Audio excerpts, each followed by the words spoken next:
Hey guys! Welcome to my YouTube channel.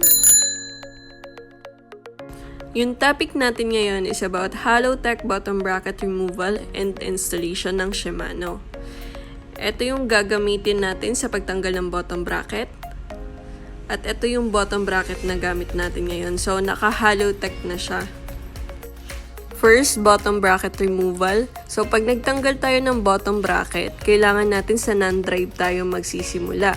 So, kailangan lang natin ng pang-remove ng bottom bracket. So, kailangan natin ipihit ng counterclockwise para matanggal natin ito.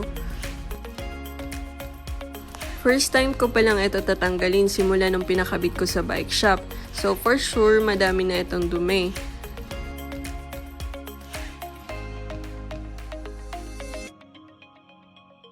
So, ayan, nakikita nyo, ang dumi na nga. So, kailangan na natin tanggalin yung lumang grasa at palitan natin ng bago.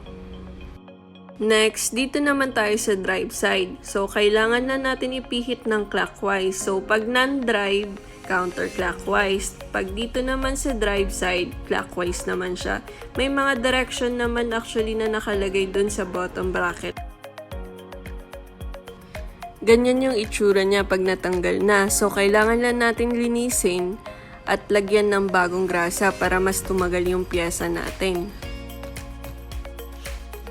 Ito yung before and after nung lagayan ng bottom bracket natin. So, kailangan natin linisin kasi sobrang dumi niya. Next, bottom bracket installation. So, dahil malinis na yung lagayan ng bottom bracket natin, kailangan na lang natin lagyan ng grasa doon sa threaded part nung lagayan ng bottom bracket natin.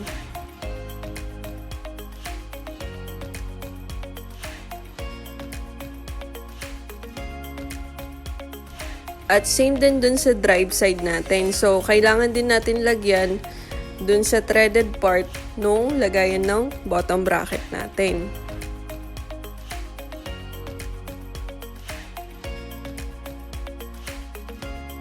Next, pwede na natin ilagay yung bottom bracket, pero ako nilalagyan ko pa din ng grasa dun sa threaded area ng bottom bracket bago ikabit.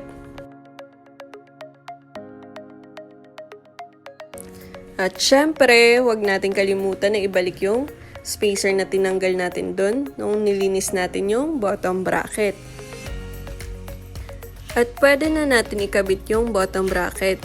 So, may nakikita kayong label dun sa bottom bracket. So, left side, yung paghigpit nito is clockwise naman siya.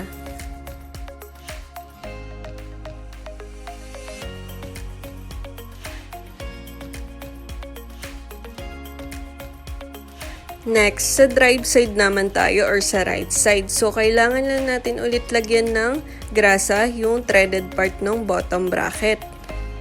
At syempre, wag pa din natin kalimutan ibalik yung spacer. At dito naman sa right side or sa drive side natin, kailangan na natin ipihit ng counterclockwise para mahigpitan siya.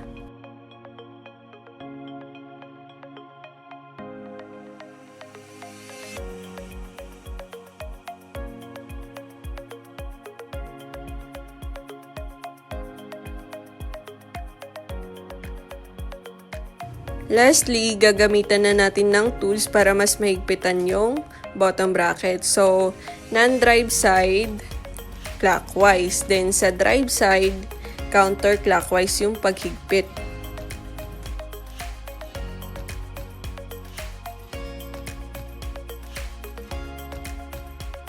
So, that's it mga kapatid. After nyo ikabit yung bottom bracket, pwede nyo na din ikabit yung crankset. So, for more info about crankset removal and installation, click nyo lang po yung video dito. And also, don't forget to subscribe, like, and also click the bell below para sa mga future notification.